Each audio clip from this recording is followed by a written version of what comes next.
حدیث میں آتا ہے نا سیدہ عائشہ رضی اللہ تعالی عنہ جب آپ کے بال سیدھے کرتی تو کیا کیا کرتی؟ صدعت من یافوخ وارسل ناصیتہ بین عینی، آپ صلی اللہ علیہ وسلم کے ناک مبارک کے سیدھ سے کنگھی داخل کرتی بالوں میں، آدھے بال دائیں طرف آدھے بال بائیں طرف مانگ نکالا کرتے۔ آج اگر میری اللہ کے رسول سے سچی محبت ہے، مجھے ادب ہے، تو میرے بال تو ویسے ہونے چاہیے نا، اب نہیں بولے ہونے چاہیے نا، لیکن ہم کہتے ہیں نہیں نہیں نہیں میں نے تو پیالہ کٹ بنانا ہے۔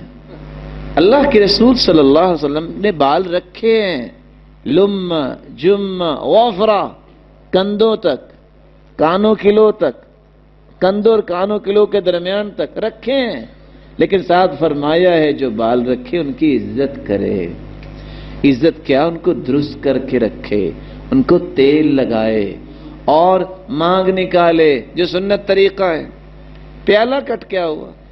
اور آپ صلی اللہ علیہ وسلم نے منع کیا ہے، نہا رسول اللہ صلی اللہ علیہ وسلم علی القزع، قزع سے منع کیا ہے۔ قزع کیا ہے؟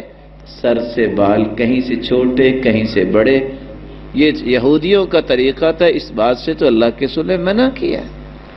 اور صحابی کتنے اخلاق والے ہیں، بچہ آیا جس کے بال ایک بودی بنی ہوئی انہوں نے پکڑا تو کیا کہا؟